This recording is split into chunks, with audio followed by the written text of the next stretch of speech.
What's going on, everybody? Welcome back. It is a brand new episode of Liam's First Look. And today, of course, we're taking our first look at UFC 301. It's back, a pay-per-view back in our lives. No more dregs of the UFC Apex Center. We're doing it in Brazil, Rio de Janeiro. Huge fight card going down on Saturday night. And I'm going to level with you guys off the rip. Am I a little bit tired today? Yes. Am I a little bit lower energy than I normally might be because I've been up since 5 in the morning and driving all over the place? Yes. But are we still here to do the damn thing? Yes, indeed we are. And we got a great guest to do it with as well. You know him. You love him. The Jewish Better back in the building. How are you, my brother? How you feeling for this fight card, this fight week, UFC 301? We're back in Brazil. What's going on, my man?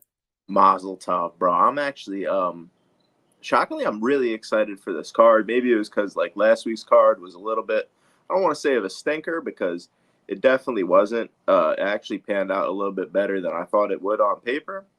And yeah, I'm back to a pay-per-view. Maybe not like some people aren't liking this one. Obviously 302 is pretty stacked. 300 was good. This one's on a little bit of a mid-level, but we got the return of Jose Aldo. We got Pantoja in the main event flyweight title shot. So let's do it, my man. We'll figure out a way to get you hyped up by the end of this, bro. Yeah, most importantly, we got the sharpest chat in the game here each and every week. Appreciate each and every one of you guys that show up. What I'm going to say as well off the rip here, we're going to be doing a main card breakdown today. We're looking to go a little bit, around an hour, give or take a couple minutes there in either direction. But we're going to give you guys an hour of our time. We're going to try and break down these main card fights, give you guys some first look thoughts. If you guys are new here, want to say off the rip, we're going to do more tape study, more research throughout the course of the week. We try and leave no stone unturned, but we want to get you guys something a little bit early on before all these lines get steamed. During a pay-per-view type of fight week, that's typically what we see. So let's see what we can figure out, with these main card fights. And as we always do on the first look, let's start with this main event of the evening, man. We got a title fight going down with Alexandre Pantoja, the local fighter, the defending champion, taking on, a challenger, Steve Erceg, the rising challenger. And, he's only 3-0 in the promotion, but he's already been gifted this title shot. And the reason being is opportunity is everything in the sport, right? You say yes at the right time, you take the right fights at the right time, you get a big opportunity. And at the time, Muhammad Mokaev was basically poised to get this big spot, this big opportunity. Went out there against a tough guy in Perez, couldn't get the finish. We now see Alex Perez. He's right back in form, right? He's looking to take multiple fights this year. He looked good against Mokaev. He looked great over the weekend, getting the win against Matheus Nicolau. So you see that, this flyweight division, things can move quickly, right? Maybe Alex Perez is back in the driver's seat if he can get one more win over Tagiro Lambekov. But now we're looking at a guy in Steve Erceg who capitalized on his opportunity. I bet inside the distance on Steve Erceg against Matt Schnell. I thought that was a pretty somebody said audio's dusted, boys. Let me make sure that the audio is checking out here. So my speaker, yeah, it says it should be coming through my microphone. So hopefully you guys can hear me okay. If there's any problems with the audio, go ahead and say that in the chat. Let me know because I want to make sure it sounds good for everybody. But okay, Nadal says it is good for him. Okay, cool. Let's go. Okay, yeah, just wanted to make sure before we went into a whole diatribe and people can't hear us. But yeah, basically, man, we're looking at a very interesting title fight on paper. One of the most interesting parts of this whole situation is how the line has moved, right? It opens up about plus 255, plus 250, depending on where you look. On the Erceg side, it's been bet down pretty substantially. We're still early enough in the fight week, right? It's like plus 170, plus 165 on the Erceg side. So, my brother, I'll kick this one over to you first. How are you feeling about this main event of the evening? What is your first look when you're taking a look at this handicap? How do you break it down? And do you feel like, hey, that was sharp money early on the Erceg side, or do you feel like people are getting trapped? How do you feel like this one's going? I think it's a mix of both. I think mostly sharp money. Like, look, we're not going to be getting bets on Erceg a week early and it's public money. I think it's sharp money. It's got to be. And, man, I understand that, at a plus 2 something price tag. We're talking about a guy who came into the UFC, immediately was fighting ranked opposition. Now, say what you want about David Dvorak, but the guy is a ranked flyweight.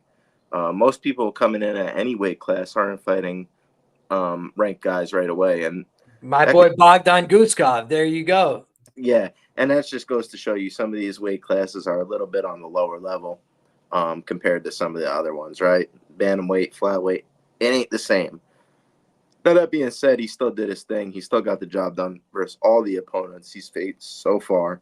The Alessandro Costa fight, yeah, he might have faced a little adversity there, but he gets aggressive for the finishes at certain points in that fight, learns to tone it back a little, comes up against Matt Schnell now.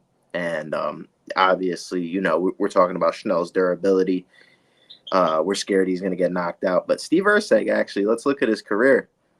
2 knockouts as of now, way more submissions. He's a submission guy when it comes down to it. The guy's jiu-jitsu is legitimate, especially on the offensive end. We'll talk about the defensive aspects in a little bit. But this dude, Steve Erceg, you could say he doesn't have knockout power because somebody could get away with saying that, right? Because he only knocked out, Matt Schnell, and he didn't finish the other 2 guys at the UFC level.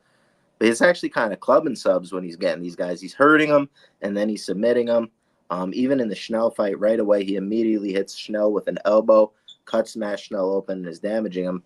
By the end of the first round, Matt Schnell's face is busted open. So say what you want about the chin of Matt Schnell. The guy's damage to the face. That's clear damage. It has nothing to do with a chin issue. Erceg can hit hard, I believe. And he has the opportunistic jiu-jitsu as well. So I understand why people are taking the shot on him. Now, on the other end, we got Pantoja, right? Obviously, we know where we're getting this guy. He's fought the best of the best. Obviously, as of recently, he's had to focus on the Brandons, right? The Brandon Morenos, the Roy Vals. There's been a lot of rematches. He hasn't really gotten the opponents to come up. I think this is an interesting spot because it's like, who is this guy compared to Pantoja? Pantoja been around the game, and this guy comes in, gets 3 fights, and now is just fighting him. Some people would think, hey, this guy's not ready for a challenge like Pantoja. But I disagree because, look, man, Pantoja's great. He's got the jiu-jitsu, right? We know he's going to be able to get people to the ground. But if you're able to scramble and get back to your feet, look, I think Erceg is going to be able to do that here. Moreno was able to do it in spots. Royval, look, this guy just loves to sit on his back, loves to play on his back. We didn't see it in the Moreno fight because Moreno didn't really push that much. And, it just looked a little bit better with the submission attempts there. But, man, Royval was just comfortable sitting on his back. I don't think Erceg is going to be the same. Maybe he gets backpacked in certain spots, but the guy's tough. He's gritty.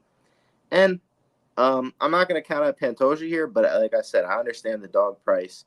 And I wouldn't count out a finish in this spot from either fighter. Like, look, both these guys are super durable. Erceg, never been finished. Pantoja, they say it all the time. He's never been finished. But, man, with the way these 2 guys fight and the way flyweight is now, it's the most skilled in the most skilled division out of all of them, right? So guys are able to catch each other. And now these guys have power. And on top of that, the submission finishing ability. So say what you want. I think they're both durable. They're both tough as nails. But Alexandre Pantoja, no matter how tough he is, cannot sit there and take shots from Steve Erceg. And that's to be said the other way around. I don't think Steve Erceg, as much durable as he is, could sit here and take shots from Pantoja. We've seen Pantoja drop Brandon Moreno in their fight early. And I believe Brandon Moreno also broke his hand in the first round of that fight, if I'm not mistaken. He was boxing him up early. And even after the handbrake was still getting some of him in the boxing exchanges. I think Erceg has good distance management. I think I could see him clipping him in some of those exchanges as well. He's obviously the younger fighter. We talked about as well the upcoming of some of these Australian fighters, right? Obviously, I'm making the case for Erceg here, but we've talked about the upcoming of some of these Australian fighters. Obviously, the old age with Izzy, Volk, Tuivasa. These guys are starting to fall off, and now you're starting to see some of these new guys, Jack Della Maddalena, Steve Erceg. And what's better for the promotion, right? In my opinion, there's plenty of Brazilian stars. We got a damn whole card of them right now, and there's not really those breakout Australian guys. I think a title change is more, I think, brings more eyes to the UFC for the flyweight division here on Saturday than another Pantoja hold. And the last thing I will say is I think Erceg is live for a finish, man. And that's it. Fair play, my man. It's an interesting fight because it kind of pits these 2 different dynamics against one another. And you've got the one guy who's obviously closer to his physical prime, Steve Erceg, right? He's 28 years of age, coming into his own, you basically peak in terms of your physical development. You stop growing around 25 years of age. So it's like, all right, he stopped growing. He's now grown into his body. He's got his man strength. He's not been worn down by injuries. He hasn't had a million fights. He doesn't have a ton of miles on him. So a lot of positives on that side of things. But on the other side, there's the trade-offs, right? There's the experience factor for Pantoja that's huge, right? He's a guy that's had a ton of UFC bouts. He's a guy that's fought everybody. He's fought at the highest level for a very long time. Black belt in Brazilian Jiu-Jitsu, trains at American top teams, training with the best guys in the world. So you look at a guy like Pantoja, and clearly, he's checking a lot of boxes, right? He's the champion. It's always going to be the case. The champion's going to look very good on paper, but you have to try and find the times when to fade him, right? And in this spot, I don't know exactly what to do, man, because I've faded Pantoja at this line twice before. As you can guess, it hasn't worked out well for me, right? It was actually Alex Perez. Shout out to my boy Hefe Hammers, Miles McBride over 8.5, easy money. Should have been 15 plus as well. I think it landed 14, but hey, man, we'll take it. Pretty good one. But in any case, man, I'm looking at this fight and I'm saying to myself, okay, I got a guy in Pantoja who is on paper going to have a few advantages here, right? I think he has more power in his hands. I think both guys have power in their hands. But when you just look at how Pantoja operates, like he's putting a lot of weight heft into his overhand, right? And Erceg, he's trying to counter with a little bit more skill and finesse. He's trying to use his speed. I think he's the faster fighter. So I think that when I'm chalking up the advantages for Pantoja, number one is experience. Number two is the grappling. I think both guys are good grapplers, but I think that if these guys are both dry, I think that if these guys are both sober, right, nobody's been rocked by a big punch, I think that Pantoja is just a cleaner, better grappler, but he's also a little bit limited in how he approaches it, right? He's very skilled.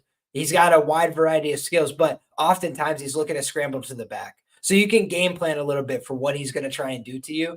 He's going to either try and take you down and get on top, hold you down, try and blanket you for the round, or he's going to try and take the back. So when I'm thinking about this, I say, okay, those are the advantages for Pantoja, and there's some real advantages there.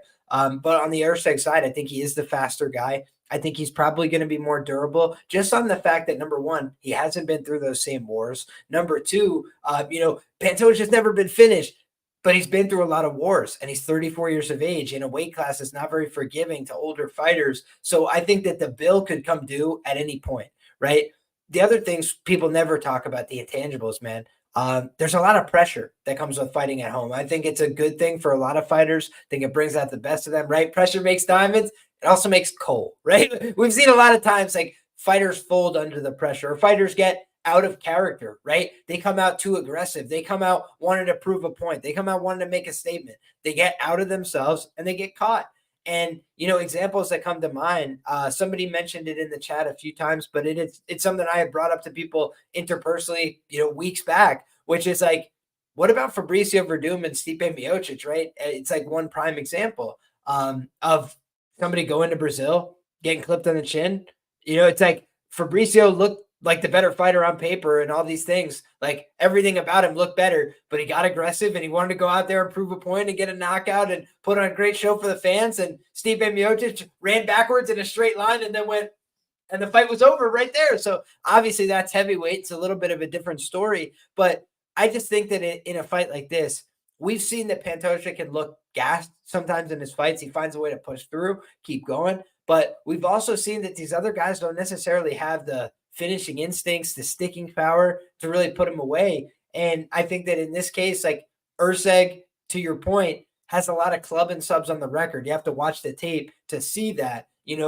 People won't recognize the power. I used to make this exact same case about Tatsuro Taira. I was like, this guy has power in his hands, and people never believe me. They're like, bro, why does he only have submissions on his record? He doesn't want to strike with anybody in the UFC. Yeah, I wouldn't want to strike with anybody in the UFC. It's the UFC. But it's like when he had to go out there and strike with somebody, he put hands on him and knocked him down with a huge punch and finished the fight. So it's like, yeah, these guys that people think don't have power sometimes because they submit their opponents, it's not the case. And, it's ironic. I think the only guy to ever submit the Turkish delight, Shannon Ross, one of the chinniest flyweights to ever do it. was this guy, Steve Erceg, right? He was like, you know what? I'm going to take the path of more resistance, still find a way to get it done. So a feather in his cap there. But I mean, it is a difficult fight for me to cap because there are so many huge like differences between the guys, right? Like I said, the experience gap is huge, but you could make a case in either direction, whether it's a positive or a negative, right?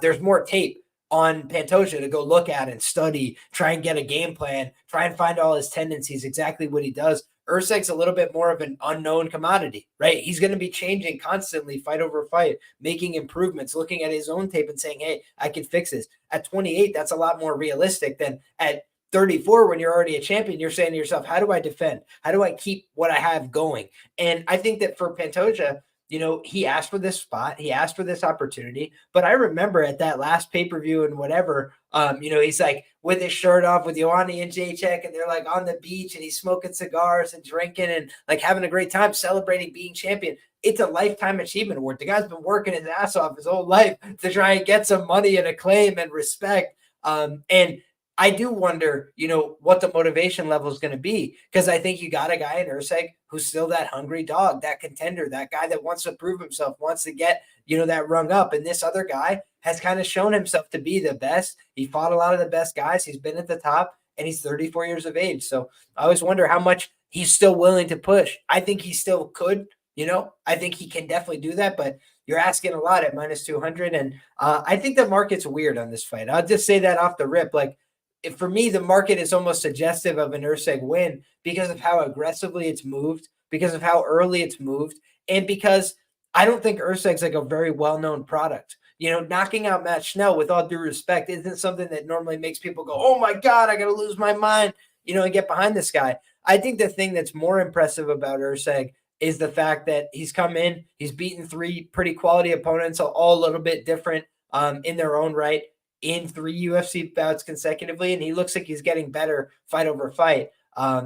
So for me, I've been betting against Pantoja on the theory that like this guy is good enough to beat anybody, but he also makes some mistakes. He does leave himself vulnerable at times to getting clipped on the feet, to gassing out, spending himself for the victory early, and then, leaving himself a little bit on E early on in the fight. And he's gone 5 rounds now multiple times. So that's another thing where I have to say, like, can I even hold that against him? Like, at a certain point, you have to just give the guy credit for what he's been able to show. But man, it's a really fascinating fight for me because you've got 2 guys that I really respect, 2 guys that I believe in their skills. But I have had a better job betting on Steve Erceg than I have on Pantoja. And now it's a spot where Erceg has a very small sample size, right? He's done great as a dog one time against David Dvorak on short notice. And, David Dvorak and Pantoja were doing apples and oranges a little bit at that point. But when you're looking at the Pantoja side, he's lost 3 times as a favorite in the UFC. So he's not a guy that you could just rely on every time out there. He's going to go out there and produce for me. If you've bet him every time he's a favorite, you've made money, right? So if you've continued to go to the well more often than not, he is going to deliver for you. But there's been a couple of times, if you've been picking and choosing and thinking, oh, I'm going to, find my right times to get in on this guy, there's been a couple of times, I think Davison Figueiredo, he's favored to beat him, loses that fight. And I think there was a couple other times along the way. Let's go back to his record. Alexandre Pantoja lost to Askar Askarov. That's his most recent loss. That was in July of 2020. He was a minus 175 favorite that night as well. Lost to Dustin Ortiz way back in the day as a minus 135 favorite back in January of 2018. So again, great fighter, real proven winner, but also a guy that can lose, and he's lost as a favorite before. So before you go all in, all units on, Pantoja, he's fighting at home, how could he lose in Brazil? You just got to start thinking of, what could go wrong? When you're laying a 65% indication, and I think a lot could go wrong in the flyweight division, but I'm looking at these, graveyard of bet slips, plus 165, plus 175, trying to fade this effing guy. And he keeps winning the fight. So shout out to him. And shout out to him for the coins. I did bet him against Brandon Royval. Unfortunately, I made the foolish mistake of switching sides in the rematch. I thought that we were going to get a classic UFC reversal of fortune, and instead, Me too, brother. Pantoja found another way to win. So, hey, I had him the first time. I knew what was going to happen that time. I knew what time it was. And unfortunately, I got honey-dicked into betting Brandon Royval in the rematch. He still can't stuff a takedown, guys. That is the ultimate problem with that guy. But Steve Erceg, to me, just seems well-rounded. That for me is the ultimate deciding factor for why I think he's probably the side. I don't think he's going to get run through in the wrestling and the grappling in this fight. If he does, all you can do is just say hats off to Pantoja. He's going to run through the wrestling and grappling on a lot of guys in this division, and that's very possible. I think that's Pantoja's clearest path to victory. Hey, take this guy down early when you're fresh. He's a dominant guy. He's very strong, and he can just horse around a lot of these guys. He's got excellent finishing mechanics. I think that's his path to a clean, easy victory, paying off this price tag. But I think anything beyond that, Erceg's going to do what? Force you to fight at a really high pace rate. He's going to try and mix it up in every phase with you. And I think that he's going to try and sprawl brawl, keep it upright, use his speed advantage on the feet to land more shots and to make Pantoja miss. Because that's the other thing to do to get somebody fatigued. When you have a guy like Pantoja and he's able to get off shots because Moreno and Royval are just camping in front of him, that is going to give you a lot of opportunities to get off clean shots and not have to expend a ton of energy, right? It's like, I'm going to use all this energy, be efficient with it, land a big shot, and get my respect. And I think in this fight, it might be a little bit harder to find Erceg. He's been hit before, he's been clipped before, but I do think that for this fight, that's the point of emphasis, right? It's like, don't let this guy clip me. Don't let him take my back. I win the fight. And I think that that is how Erceg is going to try and approach this. And I think that's a realistic way to approach the fight as well. It's still going to be a hard fight, right? It's still going to be gritty. But I just feel like if Erceg accomplishes those two tasks, hey, don't let this guy drop me with big punches. Don't let him take my back. I win the fight. So that's an underdog that you can certainly make a case for. Any closing thoughts you have on the main event, my brother? I already feel the energy coming back. You know me, brother. Start talking about fights. I'm ready to roll. There we go, man. Erceg crew, what it do? And do you see this damn thing following me, man? I want to fix it because it's freaking me out. Every time I move an inch, my camera wants to go this way, that way. It's crazy. I don't like it. If I can find a way to fix it, I will. It's not bothering you. It's bothering me. No, sir. Okay, cool. It's fine. I'll get used to it.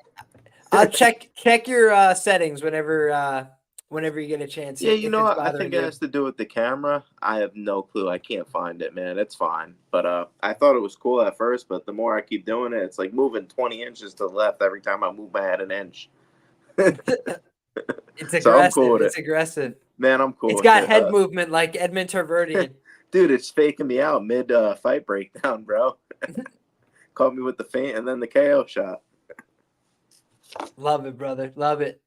Just want to say, as we move to the next fight, what I'll reference is the fight numbers, best available odds screen. So we're talking about the best available odds here from our friends at Fight Numbers. All the information down in the description box below.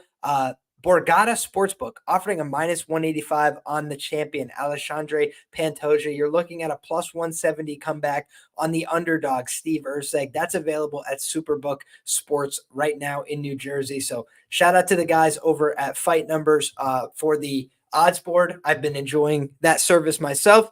And looking at the total for this fight, we'll leave you guys with the total here. -130 to the over 3.5 rounds over at Circa Sportsbook. +120 to the under 3.5 rounds over at Bet Online. So another, interesting spot because you got two sharp books taking, different opinions, it looks like, on that total as well. So some fascinating notes on that matchup. But with that being said, my brother, we'll kick it along to this co-main event. I think Rich already has some thoughts on a mush of the week here, potentially. Our co-host over on the Bets and Banter program. And we're looking at the odds here over at the Fight Numbers screen. Jose Aldo Jr., the returning champion, the returning legend, +138 over at Bet Rivers Sportsbook. And you're looking at -155 on the favorite, Jonathan Martinez. Fascinating spot. Martinez is a guy that kind of been a quiet assassin in the division, right? Going out there and not finishing every fight, but certainly looking better over time, right? You look at some of the early footage in the UFC, wasn't very impressive, and he's done a much better job getting off with his kicks, being a little bit more assertive. His wrestling, I think, has improved. Is it elite? Is it the best in the division? Certainly not. But is it enough now to start mixing it up where he could push a guy into the fence? He could try and rotate the position there, not just get dominated along the fence line. I think he's gotten better at some of those small, interchanges and positions along the fence line. Now, when I'm looking at a guy like Jose Aldo on the other side of things, like he just seems like a very, very complete, world-class fighter. And when you look at the skills, he's obviously old, right? He's 38 years of age, I believe. He's been fighting forever. He's had a million professional fights. But the thing about Jose Aldo is he's very, very sound in all positions, right? Is it easy to get off on kicks against Aldo?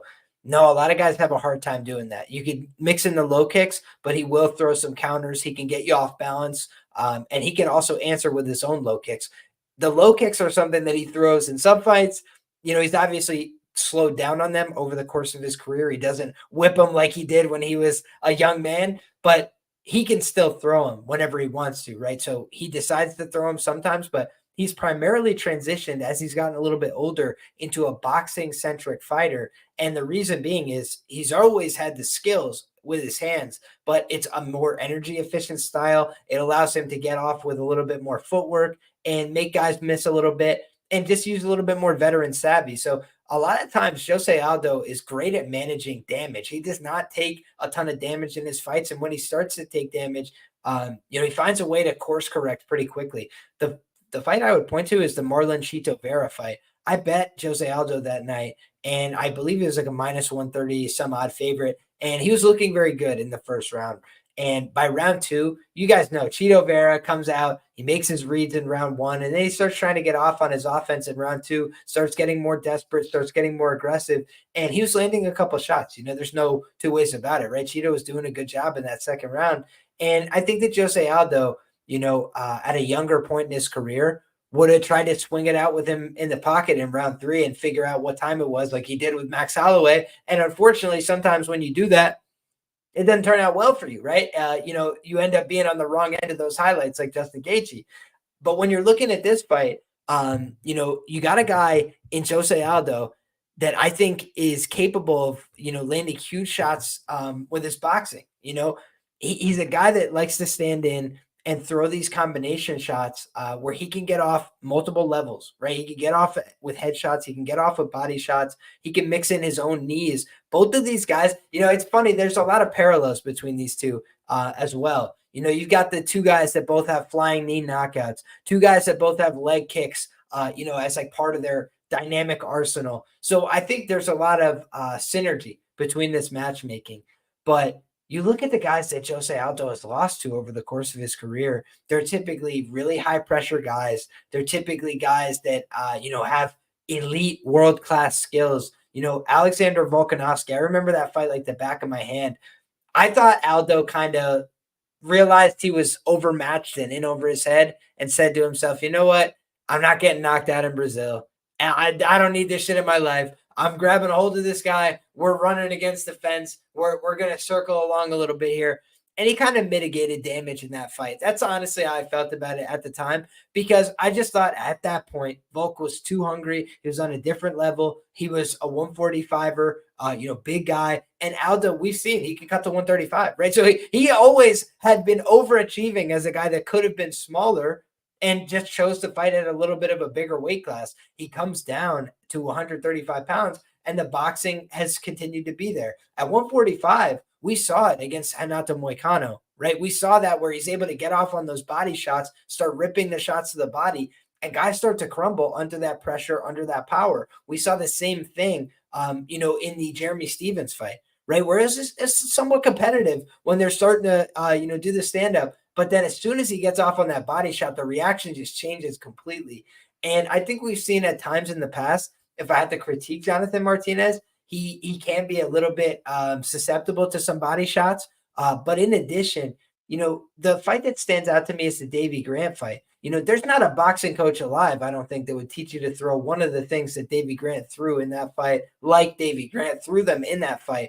But his aggression, his tenacity, and his willingness to throw, his lack of fear of engagement is what allowed him to just clock Jonathan Martinez in that fight, because Martinez does a lot of kicks. He does a lot of finesse. He does a lot of flowing movement on the outside, and his hands are not always up. His hands are not always in a defensive position. And so he even, I think, had his hands like maybe here. Like I'd have to go back and rewatch the exchange. This is off the top of my head, but it's one of my favorite knockouts ever, where Davey Grant just with the left hook Larry, like a fully straight arm, just decks the guy from so far away. And I think that I believe that Jonathan Martinez is a highly skilled fighter, and he's made improvements, but he's also high rolled a couple close decisions, right? And he's had a lot of these fights. Shout out to my guy VB. He made this point when I was on his show. A lot of what Martinez has been doing is performing great in the Apex Center, and that's a great platform for your career, right? You can build up, get a lot of wins, get a lot of victories. But the atmosphere, I feel, is very favorable for a guy like Martinez. Martinez is what? He's quiet. He's a little bit reserved. He's a little bit shy, keeps to himself. In the octagon, he's a killer. So there's no taking that away from him. But he just seems like a guy who would love the Apex, right? Like peace, quiet, 50 fans. Like, yeah, like this is perfect. It's like a sparring environment. And now he's got to take on the King of Rio in Rio de Janeiro. And the crowd is going to be wishing him death on the way out. Good luck with that. It's not going to be fun. And then he's going to have to fight a guy who is probably juiced to the tits. Let's be frank, right? No USADA. So my guy Jose Aldo was sitting on the side like, they got to go somewhere eventually. And as soon as they left, he was like, you know what? I got one more in me. Like the Vince Carter meme, dude. They literally got this guy back. He's doing a dunk contest one more time. And I think he's going to try and dunk on Jonathan Martinez with his boxing. And I think that it's going to be difficult, right? He's going to have to get through some low kicks. He's probably going to eat some shots here. Martinez is a guy that typically gets off on some shots in the first round, but he can also be a little bit of a slow starter. And I think Aldo has very little to lose. When you talk about a legend of the octagon like Jose Aldo, I think Jonathan Martinez is a very good fighter. I think Jose Aldo is a great fighter. And I think that's the difference we're going to see on Saturday night. Is he 38 years of age? Yes. Could he get clipped and knocked out? Absolutely. Could he get flying kneed into the oblivion? Yes, and it would be really sad. But I think that USADA-free Jose Aldo is going to send this guy to hell with a body shot. And, it's going to be hard to tell me otherwise. How do you feel about this one, JB? Yeah, zoom the camera in on me real quick. Zoom it in. I need to come closer. Okay. All right. Guys. I don't know. I was going to bet, I'm going to be honest with you straight up. I was going to bet Jonathan Martinez. And before I clicked the button, I said to myself, hold on 1 second. Let me check something real quick. So I go over to Twitter and I go to Just Win Baby. And then there it is, sure enough, Mush of the Week, Jonathan Martinez. I say, oh, Lord, what? Man, I just saved myself. But the square right in my heart wanted to press that button. The mush in me wanted to press that button. Now, I'm just joking. I don't know how serious I actually take it. I don't know if I was really going to be betting Jonathan Martinez. That's kind of just a joke. But, dude, at the end of the day, both these guys are going to come in. I don't think there's going to be a lot of wrestling involved. It's mostly going to be a striking matchup. I think the more durable guy here, in my opinion, is Jose Aldo, even with the age. I don't see Jonathan Martinez just chinned a few times. I've seen him dropped a bunch of times. How many times has this guy been knocked down in the UFC, if I'm not mistaken? It's quite a few. He's got a ton of knockdowns, but he's also been knocked down quite a bit himself. Let me just make sure I'm not misspeaking here. And say what you want about Jose. You continue. I'll pull up the stats. Yeah, dude, and say what you want about Jose Aldo. Man, he's been in the boxing game. You could be worried about the low kicks because, like, the last time we seen a guy come back from the boxing, it was Conor McGregor when he was supposed to fight Manny Pacquiao, and he fought Dustin Poirier. He got his leg chewed up. I think Jose Aldo is one of those people that's going to come in, game plan. He's very smart. He's very good everywhere. The last guy he lost to was Merab Dvalishvili, who's possible title, he's going to challenge for the title versus Sean O'Malley next. It's already been announced, basically. So, yeah, man, his losses are versus the best of the best. He's been in every situation you could possibly be in the octagon. Whereas, this is a big step up for Jonathan Martinez, and then you got to pay the price on it as well. So I think you're paying up for Jonathan Martinez off the big win on his last fight. He fought Yanez.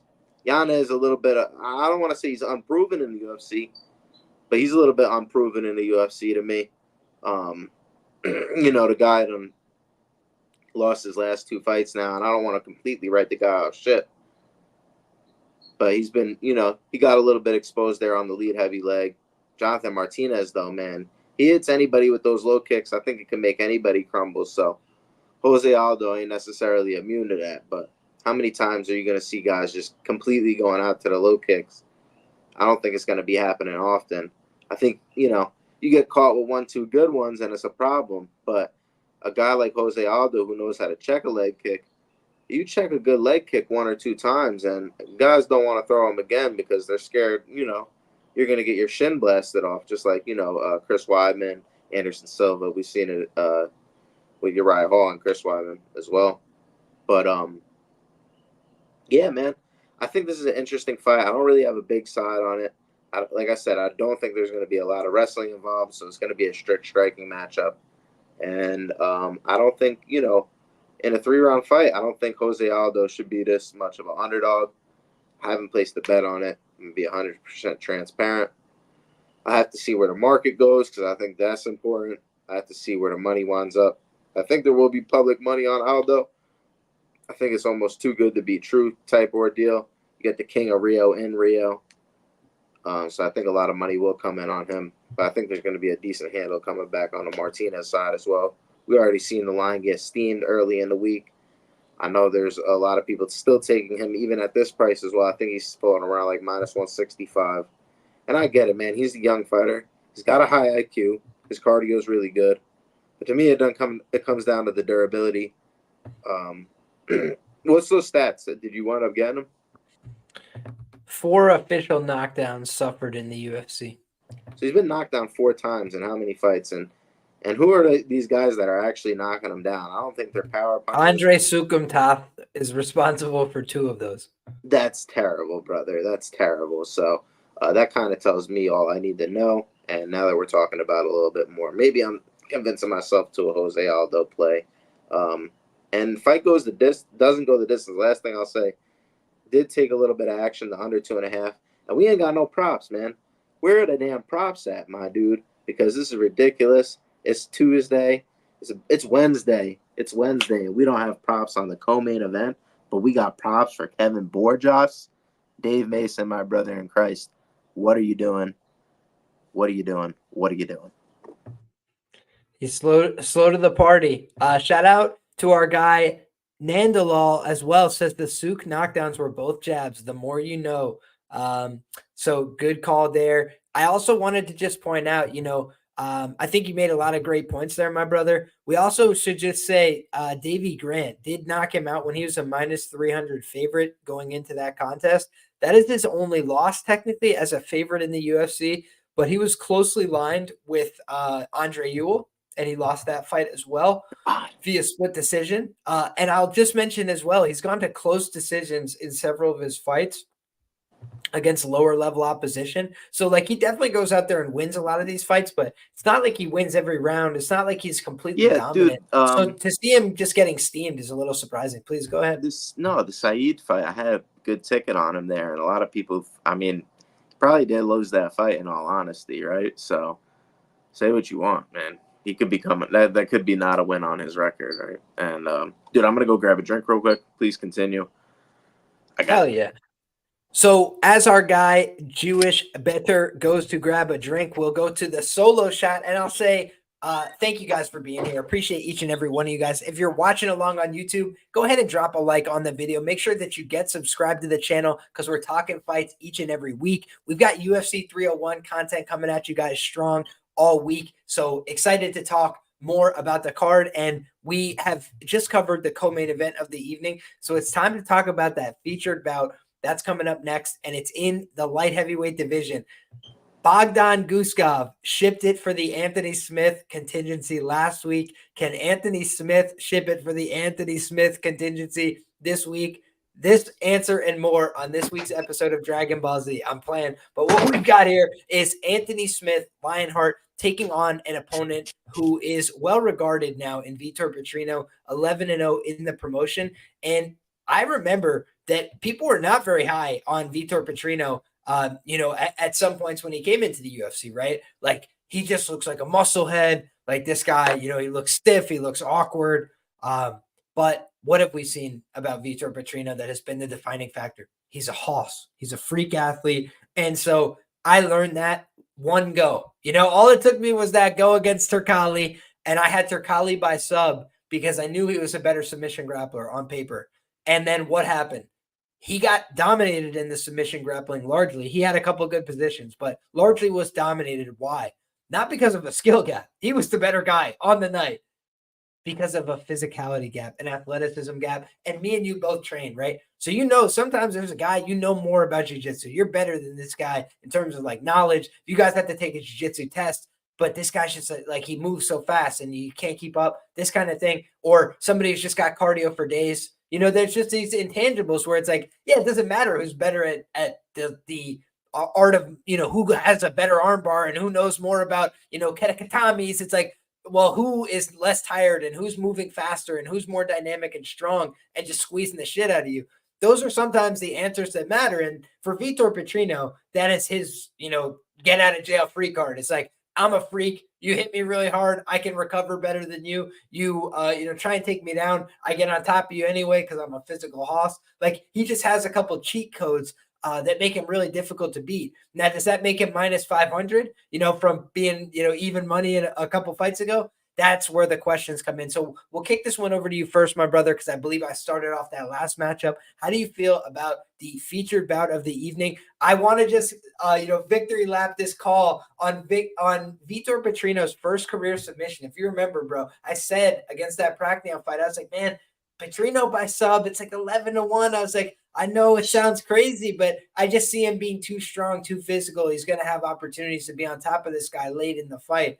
And when you look at the grappling skill on paper here, I mean, Anthony Smith is a much more credentialed grappler than a guy like Vitor Petrino. But I'm curious if you think, like I do, anything is possible in this fight, because it's like Anthony's a guy who's slowing down, getting older every day, getting more tired and labored out there. And, Glover Teixeira took his lunch money, for 25 minutes and punched the teeth out of his mouth. It's like that was a while ago. That he's had a lot of these really brutal fights. So the question is, like, what exactly is Vitor Petrino capable of in this featured bout? How do you feel, brother?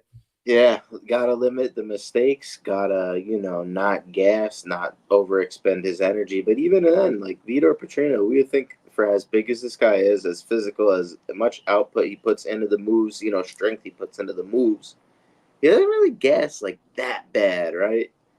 Like, you would think he'd gas way more. And man, it's the Span fight that did it in for me for Anthony Smith. And I know he won that fight, but he went from brutally murdering this guy in the first round, completely mopping him, to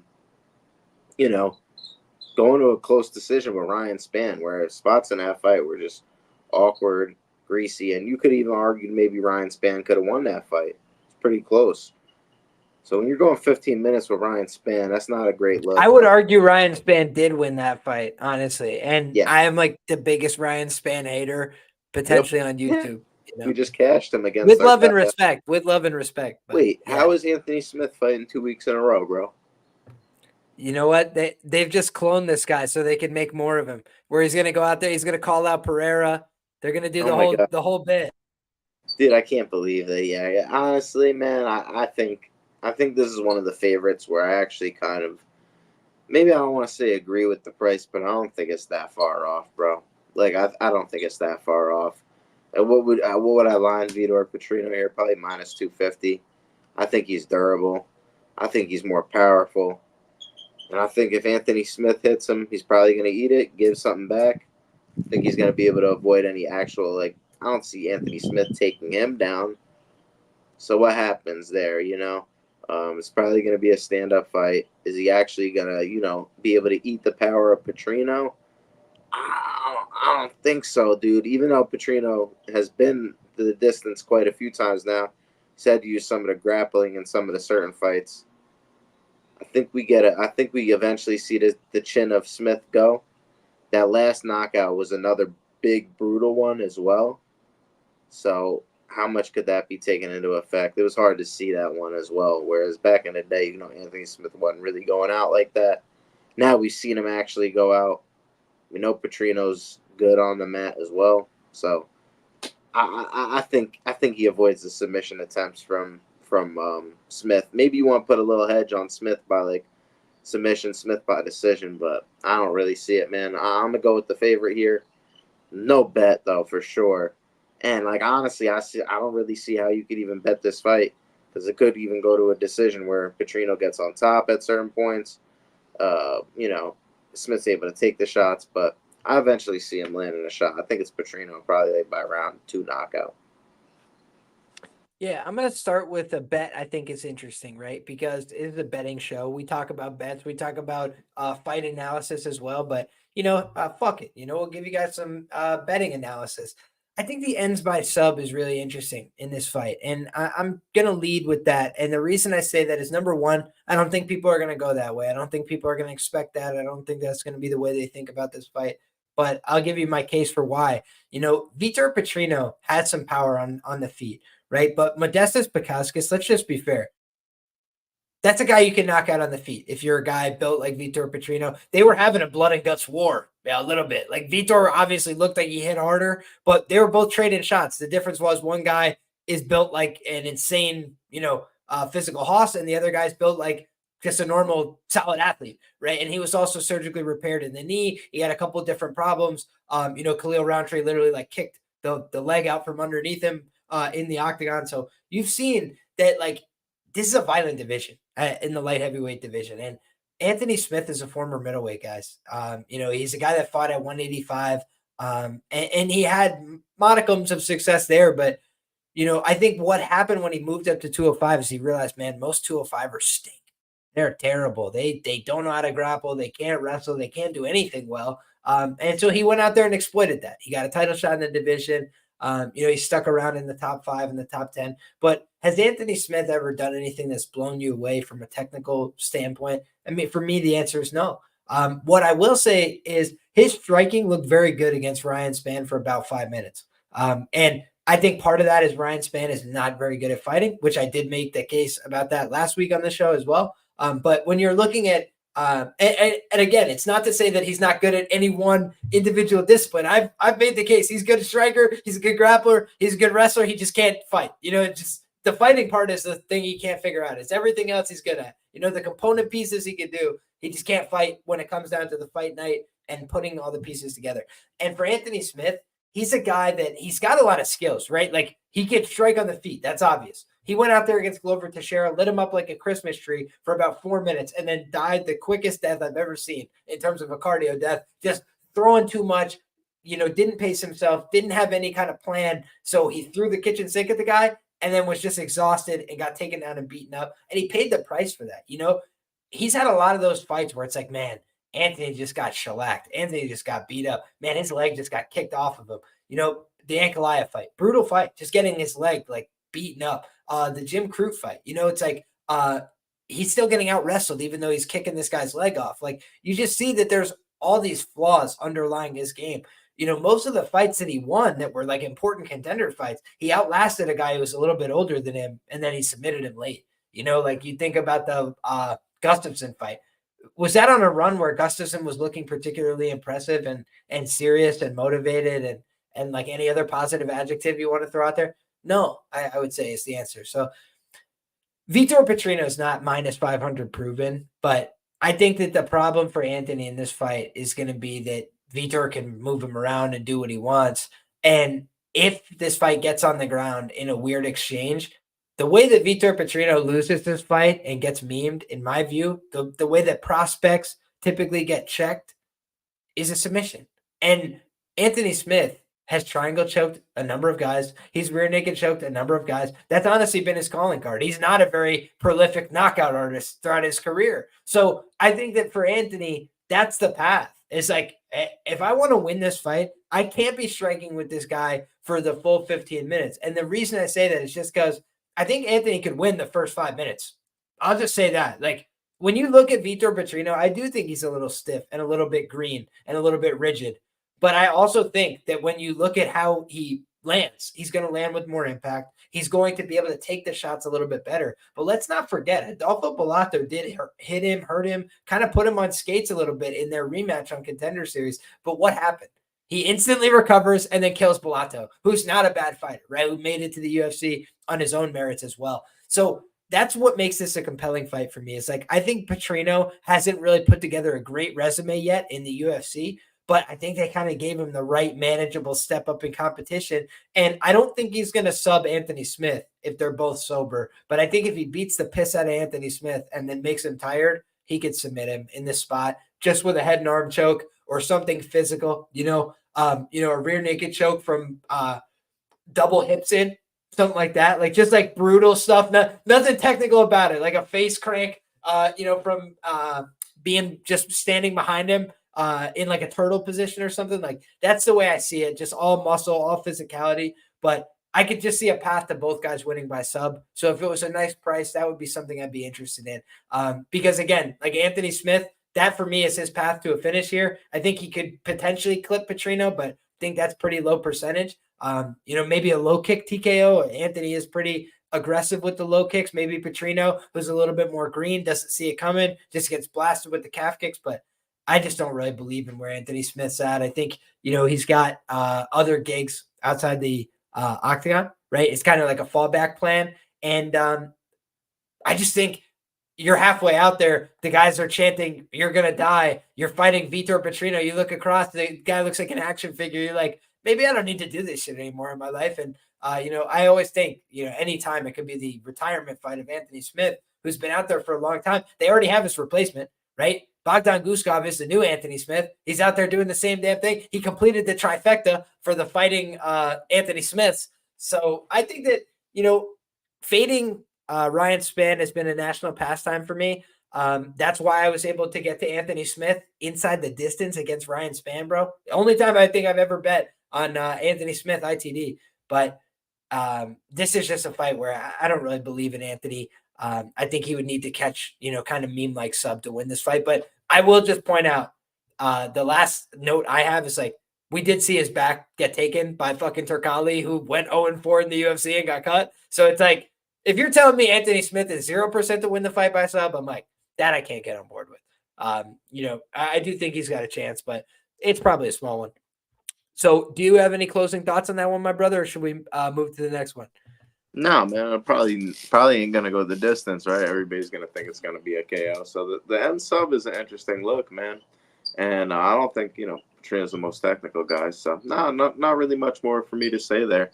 It's an interesting spot. I know a lot of people are gonna be playing a chalk on this card. I think some dogs are gonna be live. I don't know if this is necessarily one, but interesting way to take on it, Liam. Hell yeah.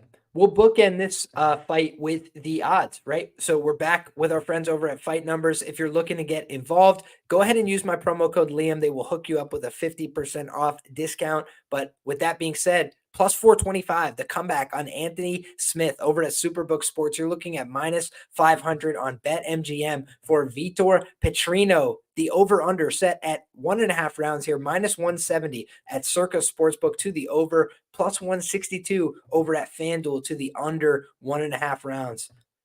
Very good stuff. Next up, my man, we've got a fight that will be taking place in the middleweight division. So we got a bunch of the, I noticed that the UFC did this, right? We've got right at the very top, flyweight, bantamweight. And then what did they do? All big guys the rest of the way. They're like, we don't know how to market a card if there's not a bunch of big, scary dudes punching each other in the face. So they got the Petrino and Smith fight. And then we move along to this middleweight contest. Michel Demolidor Pereira, right back to his homeland of Brazil. He's taking on Ihor Potieria, the duelist, a guy who has already one time come to Brazil and shut down the Brazilian legend, right, in front of the home crowd, did a dance on their ass. It's the worst dance you've ever seen, but he did it. So, hey, this guy Potieria, hey, he's a gangster, right? He went out there. He was willing to take the booze, the slings, the arrows. And what happened? The UFC did him no favors. They were like, okay, you want to dance on the grave of Shogun? Here's a bunch of brutal knockout losses. But now Potieria has found his new home, right? He moved down to middleweight. And though he did not make the weight class, we'll give him the break that it was on short notice. He looked like a guy who can make the weight. He looked like a guy who's not out of place for the division. So for me, I am excited to see Ihor Potieria down in this middleweight class in his second opportunity here. He's been training with the Extreme Couture guys. He's been getting in some work with real fighters, and we saw how that paid off for Bogdan Guskov, right? Yes, he was put in bad positions. That happened to him in his first UFC fight, but he had a better response, right? And he didn't panic. He had gotten a little bit more seasoned, a little bit more used to that big moment. You know, for a lot of these guys, the problem is they're adrenaline dumping because they're used to having a lot of success early in their fights. And when they're meeting resistance, they can't get that same energy response. And so I feel like for Ihor Potieria, what have we seen from this guy? He's gone out there and faced a lot of adversity in the UFC in a short amount of time. Like he's gotten, you know, he kind of fast-tracked an education by getting his ass whooped a couple times. He realized, number one, this is the wrong weight class for me. How many guys have we seen in the UFC change weight classes and it changes everything for them? Right? Jerry Cannonier, forgettable, bum. I'm not even trying to be rude. That would be the words people use to describe him. When he was fighting at heavyweight, when he was fighting at light heavyweight, he was a disposable bum. He was getting knocked out by Dominic Reyes with a flying uppercut in the first round. He was getting embarrassed by Sean Jordan, knocked out in that fight, I believe. Like, that was the reality of the situation. At 185 pounds, he looks like a Greek god, and he's a title challenger. That's it. Like, we're just talking about two different people. Right? Jerry Cannonier, the light heavyweight, average guy. Jerry Cannonier, the middleweight, one of the scariest guys on the planet. That's just the way it is. So when I'm looking at this fight, I say to myself, Ihor Potieria, is he Jerry Cannonier, right? Like, is he the scariest guy on the planet? I mean, fuck no. But what he is a guy that can go out there and throw a ton of significant strikes, right? And I pointed this out before when what's his name was fighting a couple weeks back. He was like a plus 230 underdog at close. I bet it like plus 280. I think he was a Polish cat. He was 0-4 or 0-3 in the UFC and like facing down the. Yes, thank you so much, bro. I'm just a little tired today. So my normal automaticity is a little bit slow. But Lukas Brzeski, guys, what did I say about him? There's nothing really admirable about the guy. You look at him, he's a very average guy, but he goes out there. He's faced a lot of adversity. He's fought a bunch in the UFC. He's desperate, right? He needs this. He's lost a bunch of fights. He doesn't have much room to fuck around. So he's going to go out there and fight hard for your money, you presume, if he wants to keep his job. I said the same thing about Jarno Aarons. Guys, 3 losses in a row. Your ass is in the jackpot, right? You lose this fight, the fucking dream's over. Like, pack your bags, kid. You're going back to wherever fucking podunk town you're from. Like, and I say this as a kid from a podunk town. It's just like, that's the way it is, right? Like, you get one shot, you get one opportunity. These people don't want to fucking give it all up, right? They're going to really push hard for that last fight on the contract. They're really going to try and get one over. And now, obviously, you got a guy in Potieria who just got a win, but he missed weight, right? Like, there's still fucking ass in the jackpot territory for this guy. And so they didn't give him an easy assignment. They didn't say, all right, meet us back at the Apex for, some squash match with a bum. They're like, hey, you got a serious fight. You're getting an opportunity. That's what the UFC is all about, right? If you want to be here, if you want to fight, here's an opportunity. That's what Dana White always says. This is the one for Potieria, right? And he took one opportunity against Shogun, made the most of it. Went out there and brutalized that guy, finished him easily and dispatched him. That's what you're supposed to do against those older legends. Are you supposed to dance on their grave? No, maybe that's a step too far. But I do think that when you're looking at that guy, I'm saying like, man, he's kind of done what's been asked of him, so far in his run. He was expected to lose those fights, right? He goes out as an underdog. He fought hard. He lost the fights he was expected to lose. But in most of those fights, he landed a bunch of shots. He kept the other guy honest. He kept it close and competitive. And sometimes he just was beaten by a better guy, right? And Adolfo Bellato was on the verge of being finished, just like he was against Vitor Petrino in that fight. He had him on death's door. He had him on the ropes. And Bellato showed a lot of heart, a lot of toughness. He's a 205er, guys. He's a big guy. He's a physical guy. He can move people around. He looked not out of place next to Vitor Petrino. And this guy was hurting him badly. He was messing him up. He was backing him up with shots. He was landing.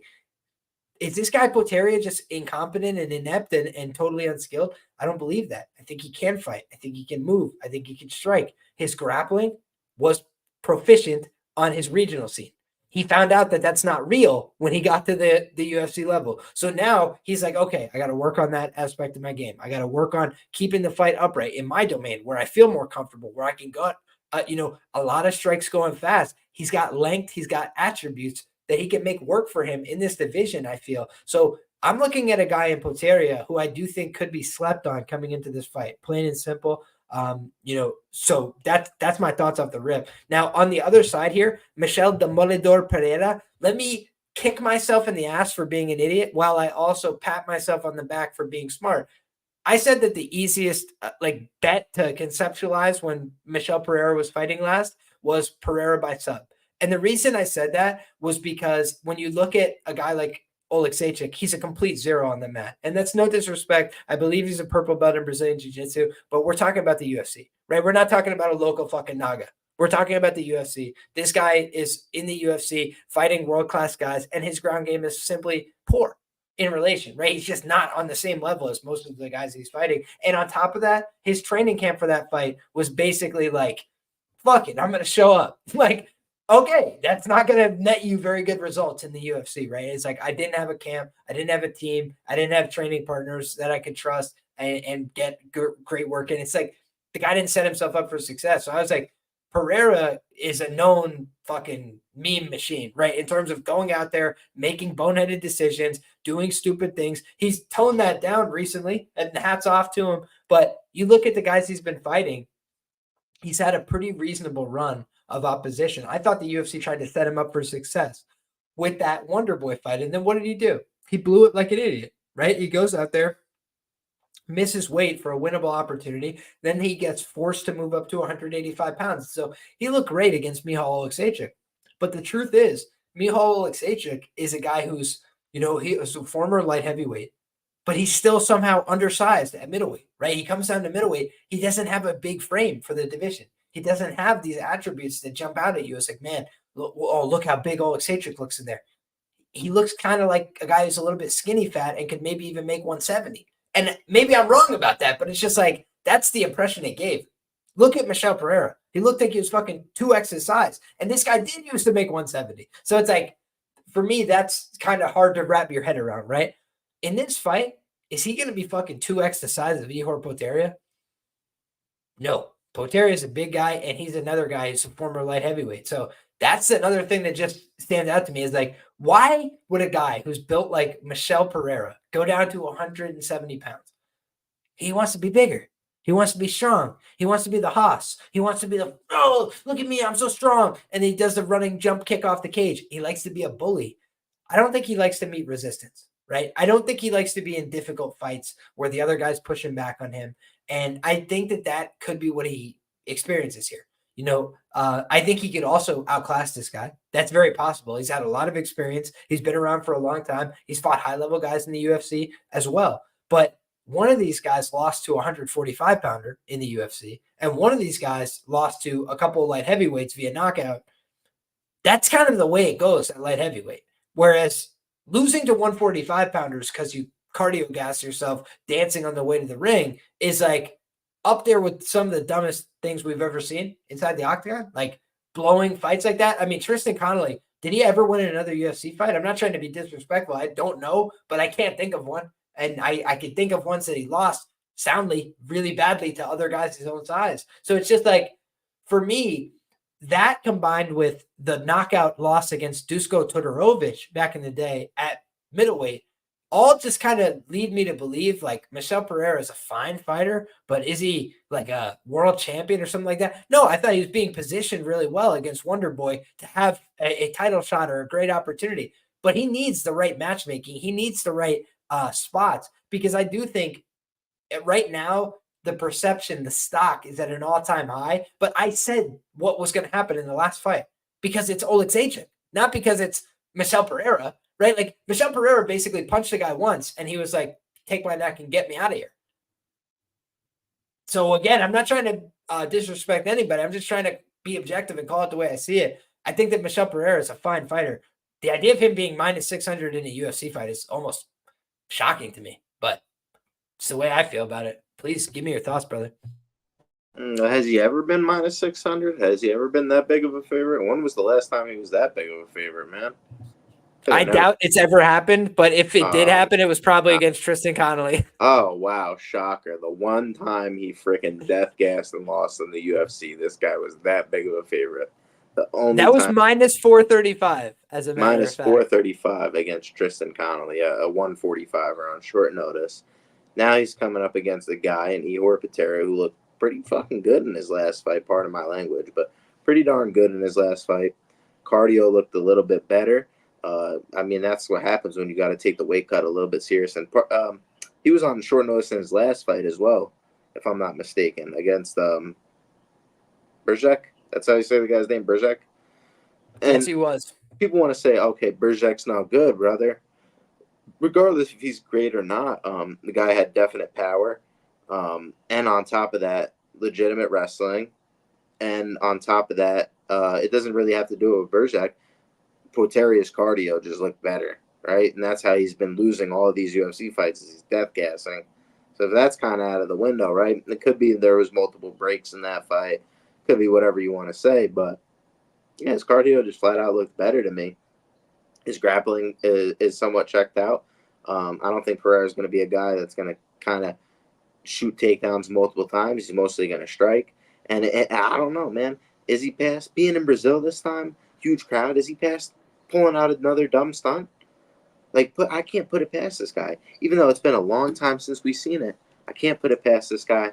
We go back and watch that Tristan Connolly fight. He was close to being submitted multiple times in that fight. Like, if Tristan Connolly knew a little bit more jiu-jitsu, I think he easily subbed Pereira in that spot. And I don't want to call out. I know you gave out some bets. But, man, when we're talking, I don't know if I'm going to take it. But let's see what DraftKings opens the number up. We're getting plus 8,000, plus 10,000 on these round 2-3 subs for my boy Potieria. They didn't call me crazy last time. I was. He didn't get the submission. But, man, he's got heel hooks, I think, pre-UFC, triangle chokes. My man's pulling out the arsenal of everything. So if you're telling me we don't get another MP death gas, my man Potieria is big as hell, too, compared to these guys that he's been fighting. He's got better grappling than Michel This guy's completely unproven at 185. Yeah, 170, he did a lot of great work. That was against guys that he had a great physical advantage against. Fialho, Fialho, I think, took a round from him in that fight. Fialho's a lot smaller than him. I was watching that fight live. Bro, we got to say this. Ready for this? Yeah. Who the fuck doesn't finish Andre Fialho inside I think the it's UFC? the only Tim fucking Means knocked him out in the third round. And I love Tim Means. I just fucking took a bath on Tim Means. You understand? But Tim Means knocked him out in the third round. And then this fucking guy who's supposed to be the crazy psycho killer doesn't fucking finish him. It's just unreal, man. At 72. Yeah. No, I think is Michel Pereira the only guy that didn't finish Fialho in the UFC? That beat him? I think that has to be true. Yeah, dude, 100%. Cameron Van Camp, I think, came closer to finishing him. Yeah, 100%. Because I remember watching. You're right. Absolutely, bro. Yeah, Michel, I guess at 185, but if he does 6 backflips, he definitely will. Or anything could happen, right? But yeah, I think Michel Pereira should win this fight. It's clear by the number. Should he be this big of a favorite? No, and he's already fucking proven us wrong in this spot. And he's unproven at 185. Yeah, he beat Olajaychuk. That guy's piss poor grappler, just like you said. So, interesting fight here. At all, the big underdogs, I said, it's probably one of the ones that I see having a little bit more of a chance. But it doesn't necessarily mean I'm going to be backing him. Or maybe it does mean I'm backing him. I don't know. I think Michel Pereira could be a little bit fugazi in spots. He hasn't proven as lately. Man, the guy's won 9 fights in a row. That's probably why he's this big of a favorite. But yeah, man, I don't mind the dog shot. I mean, I'm just gonna quickly put the run of Michel Pereira in context. He beat Danny Roberts, pretty chinny UFC fighter. Yeah. He lost to Tristan Connolly via decision, which again, you could say he learned his lessons. Okay, fair enough. He lost to Diego Sanchez via disqualification. Really boneheaded move. If you made the chalk there, nobody gave you a refund, right? You just fucking got screwed. You lost your money again because he was being an idiot. He beat Salim Imadaev via sub in the third round. Salim Imadaev never tapped in that fight. He probably was fucked anyway. Just between you and me, he was probably screwed anyway. But if my memory serves, That's the fight where he like locks in a rear naked choke and the referee just goes, "You got it, bro." That's not fighting. That is not how it works. The guy has to go to sleep or tap, and they just stop the fight. So weird, kind of controversial, but okay. Beats Chaos Williams at like a pick'em price. Hey, shout out to you. That was a good win. Nico Price. Guys, he literally does a jumping. Everybody says he's been so much smarter since then. He does a jumping backflip onto the guy's head. If the referee isn't a complete dumbass, you could be disqualified again right there. That is a foul. You just kicked the head of a grounded opponent. And if, by the way, if you had knocked him out or something, it's over. It's like, it was really, really, really, really painfully stupid. And Nico Price is chinny enough that could have been the end of it. So, really big danger factor there. But in any case, I think that fight was 29-28. Nico Price got knocked out by Robbie Lawler with one punch. Like, again, it's not to say that, like, Nico Price stinks or something. It's just like, this guy isn't blowing people out of the water. He's not going out there and showing, it was price minus 110, but I should have been minus 600, right? Then he goes out there against Andre Fialho. We just talked about Andre Fialho. He's the only guy who doesn't finish him in the UFC. Santiago Ponzinibbio passed his sell-by date. They're going to a close split decision. Excuse me. There it is. Andre Petrosky takes the fight on short notice. His own teammates are like, please don't do this, Andre. And by the way, this guy just got knocked out with a hip to the face. So it's like, again, like chinny as hell. You just got to start taking a little bit of grain of salt with these. And then Michel Alexandre left his team, left his camp, basically threw together his own makeshift, all right, I'll do a 4-week training camp, whatever, and showed the worst performance he ever has inside the octagon. So those are the performances that have led to him going from, again, let's just talk the prices. Forget the names. Minus 135, minus 112, minus 152, minus 278 against Fialho in a 29-28 type decision, minus 130 against Pons, minus 189 against Petrosky, minus 147 against Oleksiejczyk, and now he's minus 600 here. Just seems to me like a little bit of a leap.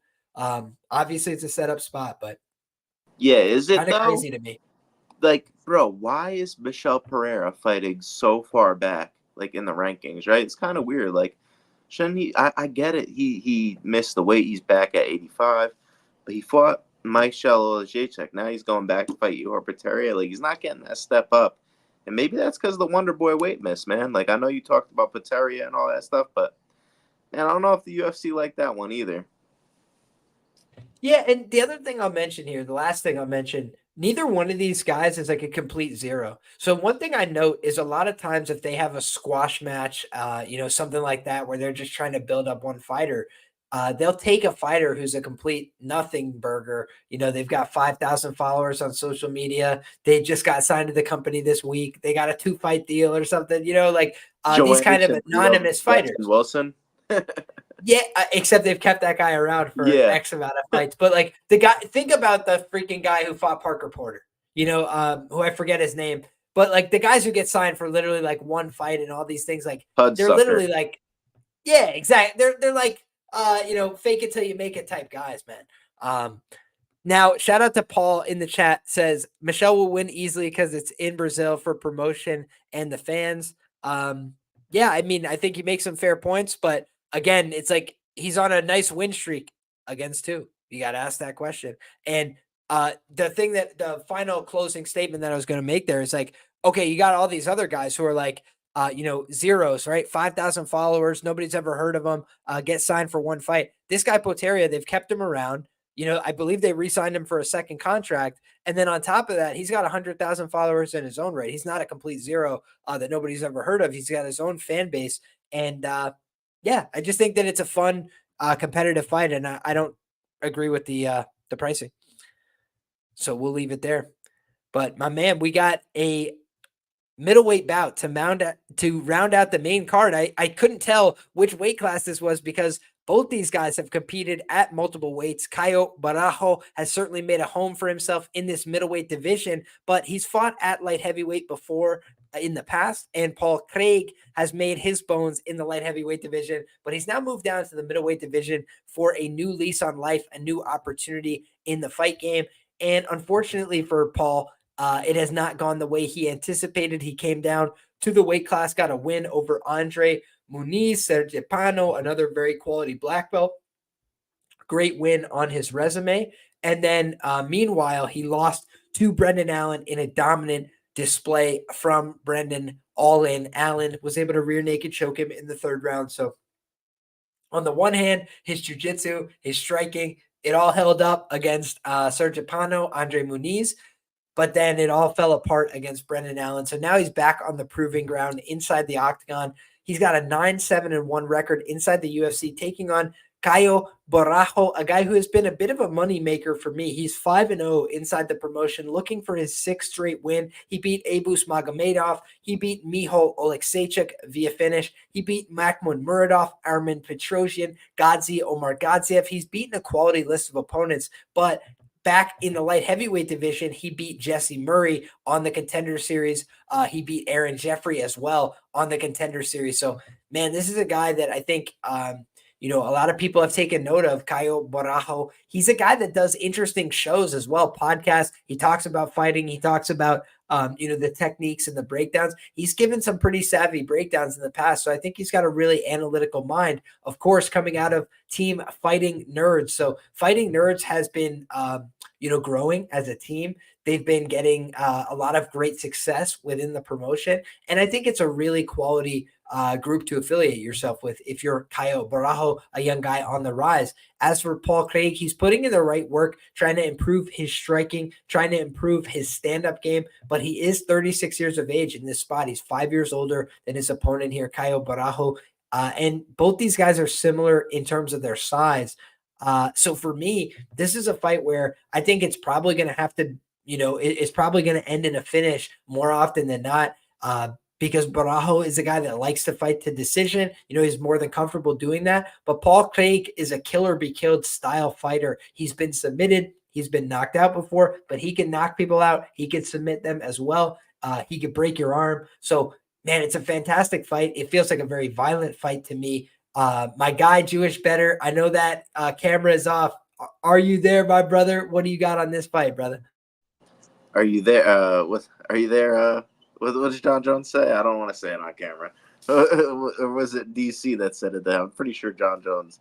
But, it's John Jones, 100%, and he says, okay. Hey, pussy, are you still there? That's it. Yeah, that should have been what you said. 100%, bro. Dude, yeah, Paul Craig, man, been cashed a few times in this underdog role. He's always live for a submission at any point in the fight. But John Danaher says it best, man. The most times when you are susceptible to a submission is when you go for a submission yourself. I think that's what we're going to see here. But man, Borralho, sometimes he don't take the finish, and positionally he can get a ground and pound TKO. We've seen Craig in some awful spots on the ground, right, where he's just taking a piss kick in him. He's getting the piss beat out of him on the ground because he's willing to just fish submission time and time again. He'll eventually get his guard back, but a lot of the times he gets past, and that's going to result in you getting into a bad position if you fail the submission, right? So how does Borralho take advantage of that, right? I think you're trying to figure out how he wins. I do think it's inside the distance just because of what you said, right? Borralho, man, this guy can't finish a sandwich in half of his fights, and it's frustrating to watch. Even the Aaron Jeffrey fight, he had multiple times where he could have pushed a little urgency in the Dana White's Contender Series fight. Aaron Jeffrey, a tough guy, but man, just certain fights where he's just not pushing the pedal. Let's go back and look at his record real quick, because there's some frustrating ones where you would think he would get the finish, right? And he doesn't. I would argue that they're all pretty quality fighters that he's fought since arriving in the UFC, with the exception of Jesse Murray, who he did finish in the first round. I do think there's some varying degrees. Gadzi Omar Gadziev is not a bad fighter, but he's a little bit fugazi. Yeah, man, I think he gets the sub, dude. I actually do. I think Muradov is in here. Abus Magomedov is a great fighter as well, but the thing is with Paul Craig is he doesn't have the takedown defense. He's going to be willing there. He's probably going to shoot for takedowns himself. I can see him going for guard pulls. There will be a moment, I think, in this fight where maybe he's in a close to a submission attempt, but he's going to be able to pull out of it. I think he's going to be able to see it coming. And either one of I like actually Caio Borralho round 3. I think he makes you wait to get it, right? I know it could be early, right? It could be early in his spot, but I think Craig's got a good guard. He finds tricky ways to survive. If he gets hurt, he could always go to the ground, and we don't know exactly what Chow's going to do when he gets down there. So I think it comes a little bit later, right? Fight to end inside the distance, a little bit juiced, but we know Borralho, he could be a little bit frustrating sometimes. You got that prop in your hand, he might Max Holloway you and make you wait to the end. So yeah, I like round 3. It's probably juiced to the tits, but it is what it is. Got to find an interesting way to bet it because he's a huge favorite. I think rightfully so, but I wouldn't bet it because, Paul Craig could snatch up that submission, and he's done it versus it's like the high-level competition, right? He did it against a championship contender in Jamal Hill at 205. So, yeah, that's it. Yeah, I believe in Caio's grappling here. The thing I'm almost more worried about is the striking, not in the sense that I don't think Caio's a better striker than Paul Craig. I certainly think he is, but Paul seems like he's prepared for this fight as a striking fight, where he wants to come out here and box and be aggressive and like come forward, kickbox with this guy. And Paul does have interesting kicks. One of the things about Caio is he normally dictates the range with his long range weapons. He's got the kicks. Up the middle. He likes to use those long range tools to the body, as well as to the head at times, like that front kick to the face type deal, as well as like that back, like the rear leg front kick. But I do just worry that in this spot, like Paul Craig, if he comes out here, just purely looking to strike, Caio is a little bit low volume at times. Like he likes to counter, he likes to circle the outside. I don't think that Paul would hit him with too much clean. The crowd would probably be behind Caio, but just in terms of like robbery decision type territory, if you just allow a guy, most people don't want to engage in the guard of Paul Craig, right? And like if you decide, hey, I don't want to take this guy down, I want to, try not to engage in that realm of the fight, just make it easier on myself, lower risk, then you could kind of leave yourself in a little bit of no man's land with a guy like Craig. I think that Brendan Allen showed the answer is like get into the fire with him a little bit, make him grapple, make him work at that pace rate and out grapple him. But that's easier said than done, right? Like we've seen a bunch of guys go in there with Paul Craig thinking, hey, I got it all figured out. I'm on top. I'm in a good spot. And then all of a sudden it just changes in an instant. We saw that with Ankalaev, a guy dominating on top for most of the fight, all of a sudden snatches it up. And maybe the Mafia got to him there, but certainly a quick tap Magoo at the end of that. But we've also just seen, Jim Crute muscled him to that Kimura finish, just like had too much strength for him and was able to kind of horse him around there. I think Caio Borralho is a little bit more impressive as an athlete. I think he's probably a little bit more traditional in his jiu-jitsu upbringing. And I think that, when you look at a guy like Borralho, he lost on points escape to Jelton Almeida in a jiu-jitsu match. Like the guy's been competing at a pretty high level in grappling for a long time, and he trains with high-level grapplers on the mat every day. So I don't think that, he's going to be afraid to engage with Paul Craig is the bottom line. And if that's not the case, then I think unfortunately for Paul, he's got a great guard. He's dynamic. He's aggressive, but he can get his guard passed. And when you get your guard passed, it opens up opportunities for ground and pound. And I do think Caio Borralho hasn't really shown off that aspect of his game. I think this is an opportunity to potentially do that. And his passing to the mount, his passing to the back. But additionally, when we've seen Paul struggle, it's normally just against guys that are better grapplers than he is, right? He's a very good grappler. But if you could beat him in the grappling portion, that tends to be where things, go sideways for Paul. And I think that Caio Borralho is capable, not a guarantee, but I think he's capable of beating him at his own game in the grappling. So if that's going to be the case, I think that it's an interesting scrap. Like, I don't know that I agree with the money line pricing just because of the inherent volatility of middleweight. And I don't know that Caio is just going to ride body triangles the whole fight. I think there might just be a little bit more frenetic pace and scrambling to this. But outside of kind of a meme-like finish, I think more often than not, Paul Craig is going to lose this fight by getting finished himself or by getting, pretty clearly dominated to a decision, especially if it's on the mat. But man, it does feel like a little bit more volatile than some of those other fights, that we've discussed, or even just like fights where you see this big price tag.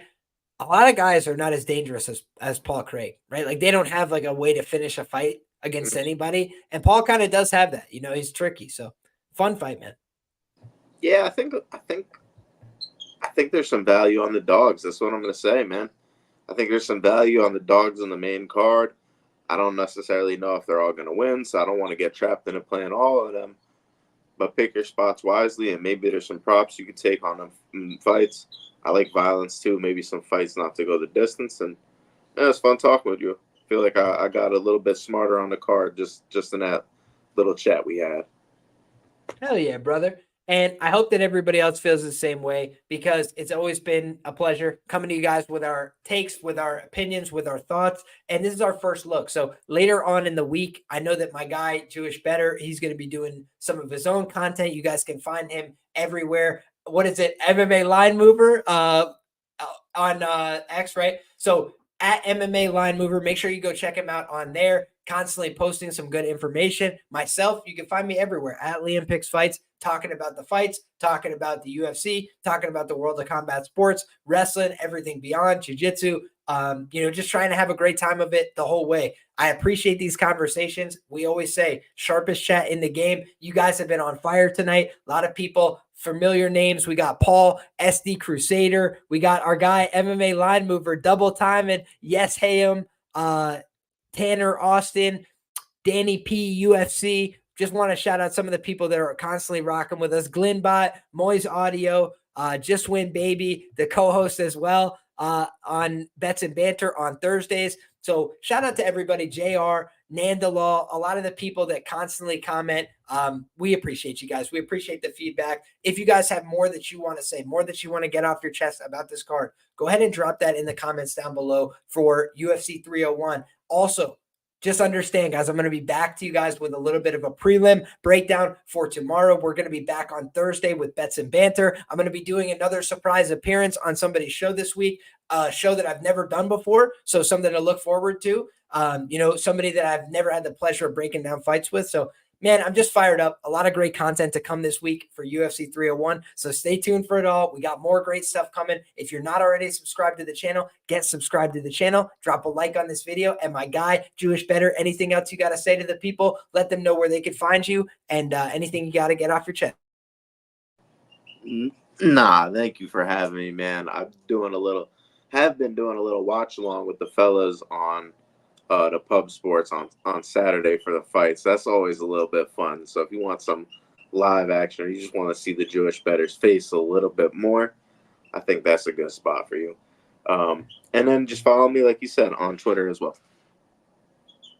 Hell yeah, G. And on Instagram and all those places, go find my man. And then the last thing I have for you guys is the closing odds here that we should discuss on those fights, because I know we mentioned it on some of these fights, but we forgot to mention for Paul Craig, the Bear Jew, plus 450 at Circus Sports is looking like your best available price. Of course, this is according to my friends over at Fight Numbers. And we got Caio Borralho sitting at a minus 538 on Pinnacle Sportsbook. The over-under set at 1.5 rounds, with Pinnacle holding a minus 180 to the over, and FanDuel Sportsbook holding a plus 162 to the under. So another fight where you got middleweights, you got an over 1.5, juiced. So fascinating stuff. A lot of 1.5 totals on this main card as well. Something I'm noticing could portend a violent evening. Also fits along with those big favorites that we're seeing. So shout out to all you guys. Shout out to the guys over at Fight Numbers. Like I said, the information, if you're looking for more of it, is down in that description box below. You can use my promo code Liam. They'll hook you up with a 50% off discount. And I think that it's good if you're a person that takes MMA betting seriously. It's a lot of tools that are very helpful for that process. So I take it seriously. I invest in my process. That's the way that I treat it. As for the rest of my stuff this week, Bets and Banter on Thursday, guys, 3 p.m. in the East. You won't want to miss it. And if you want to make sure you're always here when we go live, because I know the times can be a bit sporadic, make sure you hit that notification bell, because then you'll be notified when we're live each and every time. That's the way that it is, guys. God bless you all. Have a wonderful rest of your night. Enjoy those fights and come back next time. We're having all the same fun again. Thanks, everybody.